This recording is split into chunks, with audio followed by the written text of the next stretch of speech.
desse, desse modo de aula assim que a gente nem sempre consegue silêncio. Ou é o vizinho, ou é a máquina ligada, ou é o cachorro incomodando, fazendo barulho, latindo.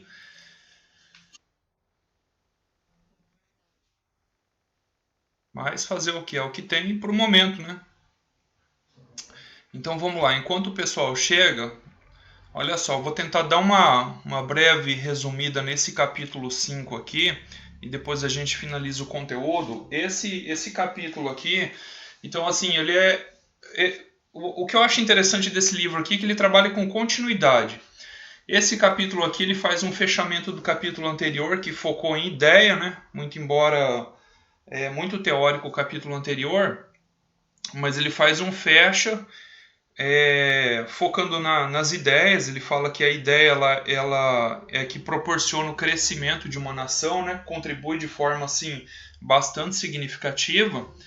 E o capítulo anterior também vem complementando o que a gente viu lá desde o primeiro capítulo, segundo com o modelo de solo, apesar que ele não apresenta a tecnologia como um fator endógeno ao modelo, mas ele entende que a tecnologia ela contribui muito para o crescimento econômico de longo prazo. Né? E até ele inicia aqui falando assim, ó, no que se refere às artes do deleite, do ornamento, elas são mais bem promovidas pelo maior número de competidores. E é mais provável que se encontre um homem habilidoso entre 4 milhões do que entre 400 pessoas. Ele quis dizer o seguinte, olha, é uma raridade você encontrar alguém que tem uma habilidade para desenvolver uma nova ideia, gerar um novo produto que as empresas vão poder vender e assim faturar e distribuir renda e tudo mais. Mas ele falou que isso aí é algo muito raro, encontrar uma pessoa que produz essa ideia. E quando se encontra uma pessoa que está disposta a produzir essa ideia,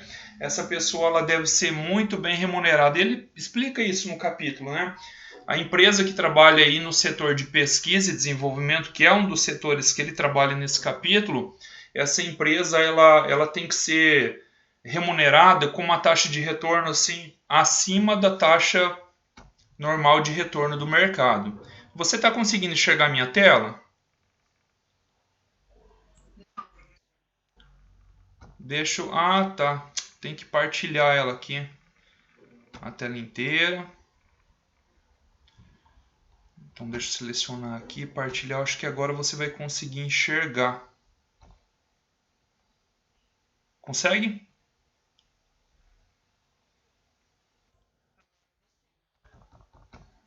Então tá, vamos dar sequência aqui. Deixa eu ver se entrou mais alguém. Não.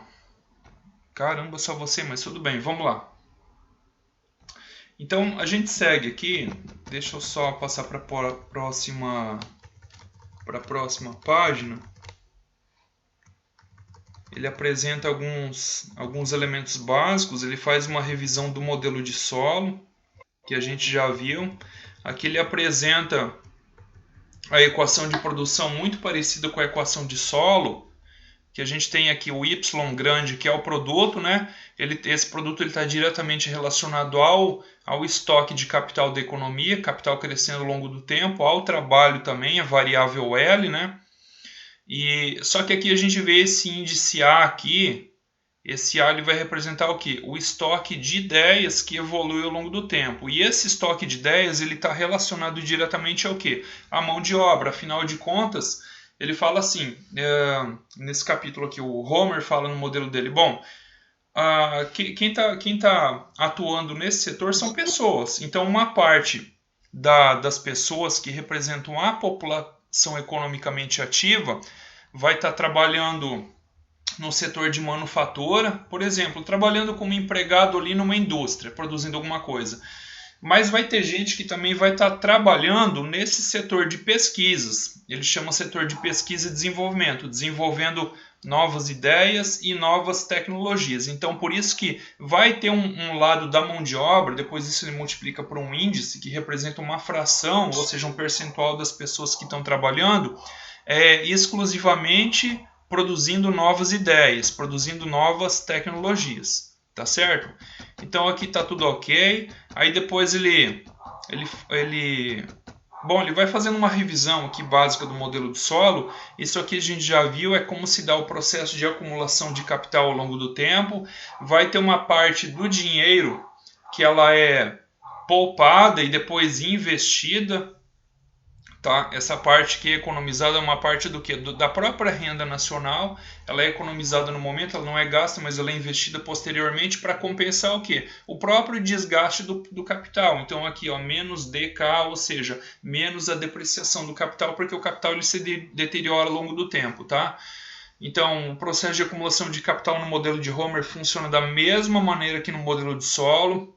Aqui, esse L com um pontinho em cima significa a variação da mão de obra ao longo do tempo, e essa variação da mão de obra, do crescimento da mão de obra ao longo do tempo, ela cresce proporcionalmente ao que? Esse N significa crescimento da população do país. Então, o crescimento da mão de obra ele é proporcionalmente ao crescimento da população. Como uma parte da mão de obra está alocada a trabalhar no setor de manufatura e outra parte da mão de obra está alocada a atuar no setor de desenvolvimento e de pesquisa e desenvolvimento, essa mão de obra, esse contingente de pessoas que vão estar desenvolvendo ideias, o Homer assume que vai crescer a uma taxa semelhante ao próprio crescimento da população daquele país. Assim ele assume. Tá? Então vamos dando sequência aqui. Bom, esse A aqui com um pontinho em cima, como a gente já viu, isso aqui é o acúmulo de conhecimento ao longo do tempo, tá? O conhecimento variando ao longo do tempo, ele vai estar relacionado ao quê? Essa letra grega aqui, esse símbolo aqui, ele vai representar uma taxa, olha só, a qual essas ideias são descobertas. Por exemplo, as ideias elas são quantificadas em números. Nós temos aí uma série temporal de vários anos, de uma década, por exemplo, de um país, e a cada ano X ideias foram descobertas. No ano 20, no outro 30, no outro 35 e por aí vai. E fazendo a variação desse número de ideias ao longo do tempo, nós temos o quê? A taxa pela qual as ideias crescem. Então essa letra aqui ela vai representar o quê? A taxa de crescimento das ideias. Essa taxa de crescimento das ideias ela vai ser multiplicada pelo número de pessoas, olha só, L, que representa a mão de obra, e esse A são as pessoas que estão trabalhando ali com pesquisa e desenvolvimento. Então, como que varia o acúmulo de conhecimento ao longo do tempo, de novas ideias geradas? Vai ser essa taxa aqui, certo? Multiplicada pelo número de pessoas que estão atuando diretamente na promoção, né, dessas ideias, desenvolvendo essas ideias, ou seja, essas novas tecnologias. É o que a gente está vendo, por exemplo, agora com essa vacina, né? Então, olha só, então, como que é dividida a mão de obra total da economia? Esse L maiúsculo. A gente já viu. Parte da mão de obra está trabalhando na produção de ideias, então L com subscrito A, e parte da mão de obra, L com subscrito Y, está trabalhando aonde? No setor de manufatura. E esse setor de manufatura, depois ele divide em outros dois subsetores, que ele fala assim, que é o setor que produz os bens finais. O que é um bem final? É o bem que a gente está, por exemplo, utilizando. Por exemplo, eu estou fazendo uso de um computador, eu estou fazendo uso de um celular. Isso aqui são bens finais. São bens finais. Né? E aí tem um outro subsetor, que é o setor que ele chama de bens intermediários, que a gente vai ver mais à frente.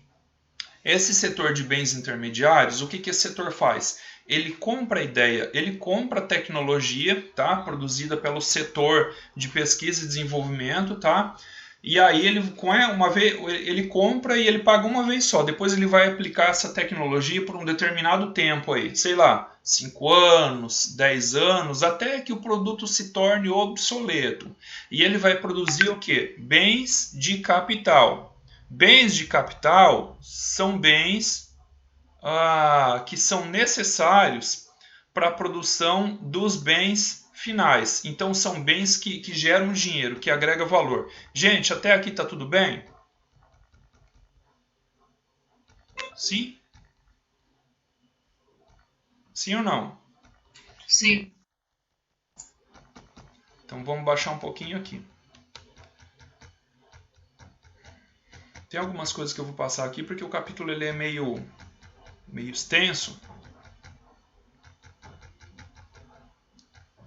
Então, como que se dá o processo de crescimento nesse modelo? Olha só. Aqui a gente tem tudo em variável per capita, tá? Esse G, como nós já vimos lá em aulas anteriores, o livro do Jones ele assume que esse G minúsculo significa taxa de crescimento. Então, a taxa de crescimento, esse Y pequeno é o Y per capita, ou seja, ele é a renda... seria assim, o PIB per capita, né? O PIB nacional, só que dividido pelo total de habitantes daquele determinado país. Então, essa taxa com que cresce esse PIB per capita, ela vai se assemelhar à taxa com a qual se cresce, vai crescendo ao longo do tempo o capital per capita, que vai se assemelhar à taxa de crescimento de conhecimento ou de tecnologia também per capita.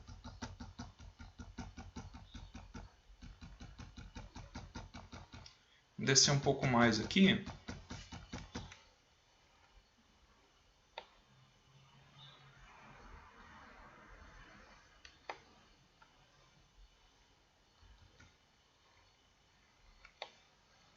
Onde ele trata dos setores de bens.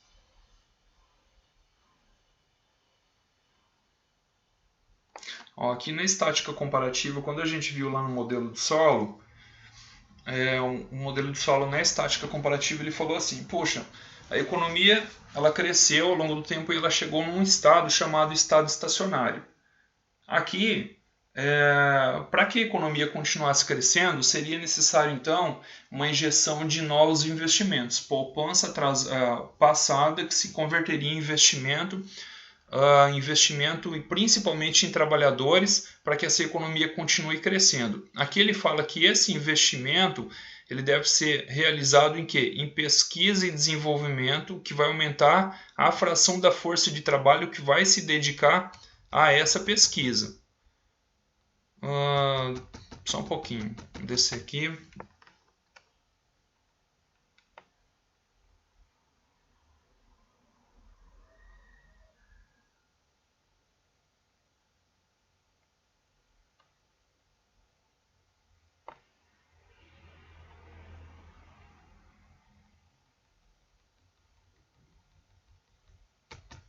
Bom, aqui ele fala dos setores, então, olha só.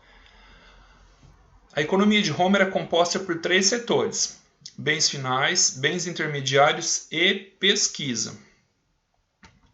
E aqui ele explica, a razão desses setores são claras. Algumas empresas geram produto e outras ideias. A razão do setor de bens intermediários está relacionada à presença de retornos crescentes mencionados no capítulo 4. Então é assim, vão ter 3 setores como ele falou aqui. O primeiro, começa lá com a pesquisa e desenvolvimento. Desenvolve uma nova ideia, uma nova tecnologia, um novo produto que vai ser produzido por quem? Pelo setor de bens intermediários, que é o setor de bens de capital. Esse setor ele comprou a ideia e ele pagou uma vez só que ele vai utilizar essa ideia por muitos anos. Então é assim, ele vai comprar essa ideia, por um bom tempo ele vai trabalhar para ter o retorno dele em cima dessa ideia, porque ele pagou por ela, né? Isso aí a gente chama de payback, que é o tempo que uma empresa tem só para ter o dinheiro de volta, o dinheiro que ela investiu, e a partir daí ela vai ter lucros, só que esses lucros para essa empresa em específico, eles costumam ser maiores que os lucros auferidos pela concorrência dita perfeita. Então aqui, diferente do modelo de solo, especificamente nesse aspecto, esse modelo de Homer ele não assume a concorrência perfeita que o solo assumiu, né? A concorrência perfeita funciona assim, todas as empresas têm acesso às mesmas informações, todas as empresas vão ter acesso à tecnologia, todas as empresas elas vão vender produtos homogêneos, produtos muito parecidos, muito similares e por aí vai. Então é assim, vai ocorrer uma competição ferrenha e vai ser muito difícil uma empresa conseguir ter uma taxa de retorno de lucro maior que a sua empresa concorrente, por exemplo. Mas aqui no modelo de Homer, ele assume que nesse setor de bens intermediários, no setor de bens intermediários que a gente já vai ver, existe uma empresa chamada de monopólio, que é a empresa que compra aquela tecnologia, ela produz e ela vende aquilo para as empresas que produzem os bens finais. Então essa empresa ela vai ter um lucro assim demasiadamente alto. Aqui então a gente tem um setor de bens finais, a gente tem uma função de produção simples, né, onde todo produto produzido por essas empresas aqui vai ser função basicamente aqui do estoque de trabalhadores ao longo do tempo. Então olha só, o produto Y obtido empregando-se mão de obra em vários bens de capital distintos, tá? Por que vários bens de capital? Porque vão ter várias empresas produzindo diversos bens que fornecem para essas empresas processarem e transformarem em produtos, digamos assim, finais, né? Produtos disponíveis ao consumidor final. E aí ele assume esse setor de bens finais, ele assume a mesma característica que o modelo de solo, que é a característica de retornos crescentes à escala, ou seja, se a empresa conseguir dobrar o volume de mão de obra empregado naquele processo produtivo e ao mesmo tempo dobrar o volume de capital, ela consequentemente ela vai ter que resultado, ela vai dobrar também o produto final por ela produzido, tá? O setor de bens finais em específico. Porém, isso não vai acontecer lá com o setor, vamos baixar aqui, que é o setor de bens intermediários. Aqui é o setor de bens intermediários. Esse setor ele vai ter um retorno crescente à escala. Ó, o setor de bens intermediários é constituído por monopolistas que produzem bens de capital que são vendidos ao setor de produtos finais. Essas empresas adquirem seu poder de monopólio comprando o projeto de um bem de capital específico no setor de pesquisa. Em decorrência da proteção patentária, ou seja, de patentes, apenas uma empresa fabrica cada bem de capital. Imagina aí, por exemplo, uma empresa que ela fabrica uma determinada resina e essa determinada resina ela vai ser fornecida para diversas outras empresas que vão produzir algum tipo de plástico. Ou seja, sabemos que existem diversos tipos de plástico. Plástico utilizado para fazer para a indústria que fabrica brinquedos, para a indústria de embalagens, embalagens alimentícias, para a indústria farmacêutica e por aí vai. Agora imagina que exista uma empresa que pega uma determinada resina e com isso ela consiga fazer um material que vai servir de base para diversas outras empresas, como eu acabei de citar, né?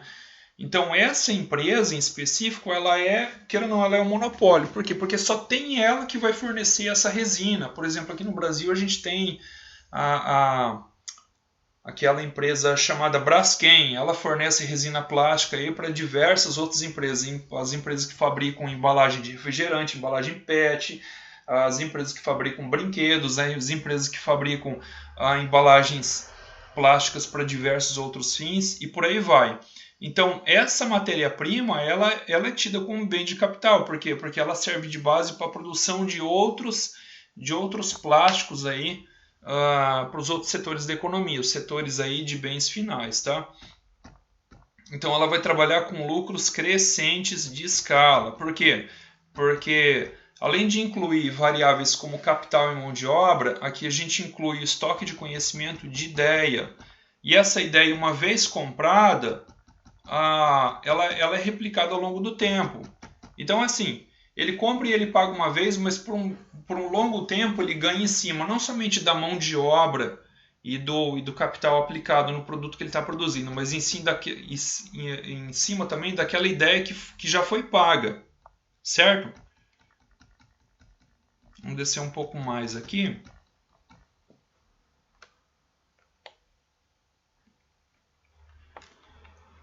Bom, aí é que fala do setor de pesquisa. Ó, boa parte da análise do setor de pesquisa já foi apresentada. Esse setor se assemelha essencialmente à mineração de ouro selvagem do oeste americano, século XIX e tal. Ele fala que qualquer pessoa está livre para explorar, ou seja, para buscar e desenvolver uma nova ideia. Só que aqui ele fala da ideia de recompensa, né? Que essa recompensa, como a gente vai ver lá na frente, tem até um gráfico aqui.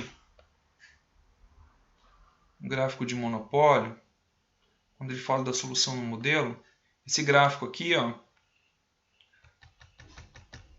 que ele fala assim, ó, o produto produzido por essa empresa, ele vai ter que ser vendido a um preço, só que ele vai estar acima do custo marginal. Lá na microeconomia, vocês já viram que uma empresa que atua no segmento de concorrência perfeita, ela vai maximizar o lucro dela quando o preço do produto que ela está vendendo vai ser igual ao custo de produzir uma unidade adicional. Ou seja, o preço vai ser igual ao custo marginal. Nesse caso aqui do monopólio, ele vai vender o produto a um preço que é acima do custo marginal. Mas por que isso? Porque assim, precisa ter um lucro maior de forma a compensar, de forma a incentivar. Ele fala exatamente essa palavra, incentivar as pessoas a continuarem produzindo conhecimento. Pois se produz conhecimento, temos produtos novos na economia sendo produzidos e sendo vendidos, né? Só que isso acaba gerando algumas distorções. Ele fala aqui um pouco de externalidade, depois vocês vão ler o capítulo. Tem aqui no resumo, ele fala assim, da ideia de transbordamento. O que é um transbordamento? É, por exemplo, assim, digamos que você... Vou dar um exemplo bem simples, né? Digamos que você tem uma propriedade rural e você é apicultor. Você então trabalha com abelhas e o seu objetivo é extrair mel dessas abelhas, tá?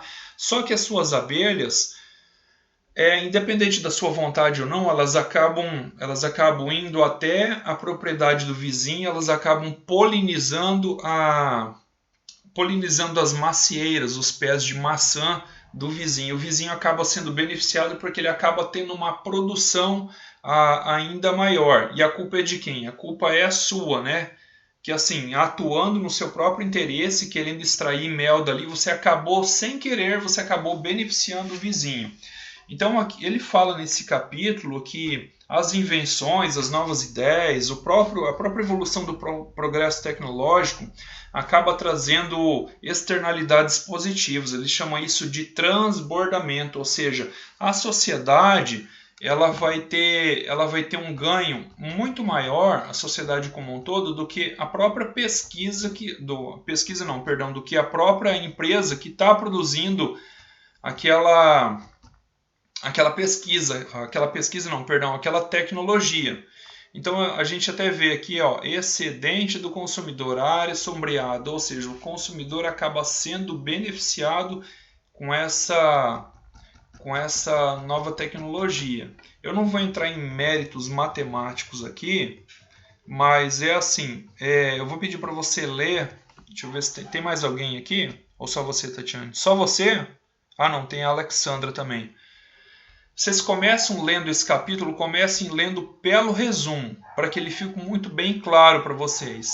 Tá? Mas a diferença básica entre o modelo de Homer e o modelo de crescimento que a gente já viu, que é o modelo do solo, é que basicamente ele considera que sim, o produto ele cresce proporcionalmente ao crescimento do capital e ao crescimento da mão de obra, ou seja, até aqui, quando a gente considera esses dois fatores de produção, então a gente entende que o retorno ele é constante à escala, o retorno do produto ele é constante, ou seja, se você dobra tanto o volume de capital como o volume de mão de obra, você dobra o seu produto. Porém, aqui a gente inclui a tecnologia, tá? Diferente do modelo de solo que falava, o solo assumir, puxa, a tecnologia existe e ela contribui para o crescimento do PIB, do Produto Nacional, ao longo do tempo.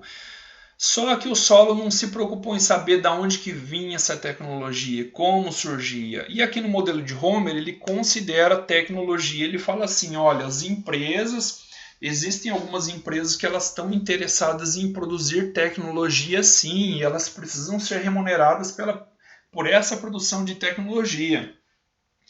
Então é assim, à medida que a empresa adquire uma tecnologia, ela paga uma vez só. Ela continua pagando pelo capital que ela adquire do setor de bens intermediários, ela continua pagando pela mão de obra que está trabalhando para ela, mas a tecnologia que ela adquiriu, ela paga uma vez só. Uma vez mais tendo, é como se fosse, gente, uma planta de uma casa. Você vai lá, contrata lá um arquiteto, um engenheiro civil, e você paga por aquela planta. Depois que aquela planta está pronta, você pode usar ela para replicar e construir novas casas. Então é assim, você vai ter o custo com material de construção e você vai ter o custo com mão de obra para a segunda, para a terceira, para a quarta, para a quinta casa, por aí tudo bem. Só que o custo que você teve para comprar aquele projeto, você pagou uma vez só.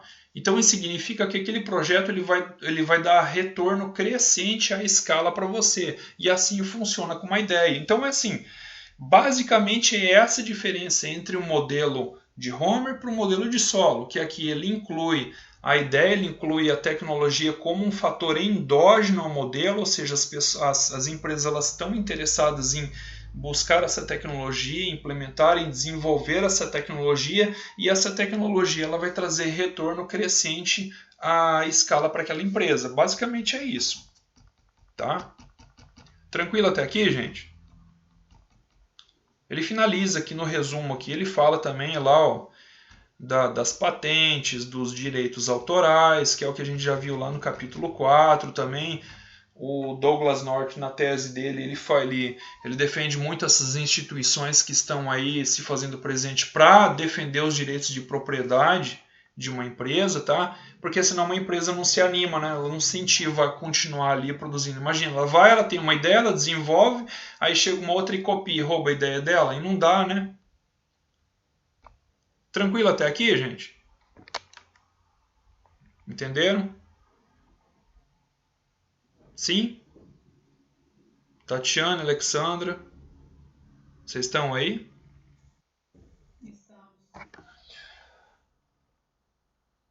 Gente, leiam esse capítulo aqui. Eu vou preparar algumas questões, eu vou fazer uma avaliação baseada em questões, tá? Não precisa resumir esse capítulo aqui, mas vocês precisam ler ele. Então eu vou desenvolver uma avaliação em cima do modelo de solo e em cima desse capítulo também.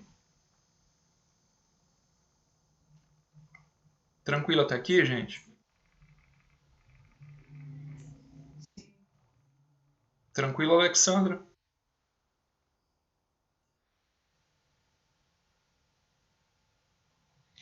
Gente, obrigado até aqui, tá? Obrigado até aqui.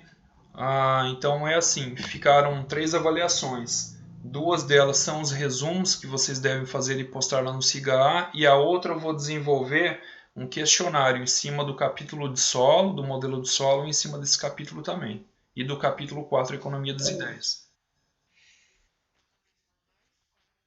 Isso. Aham. Certo? Obrigado, gente. Tenham um bom dia.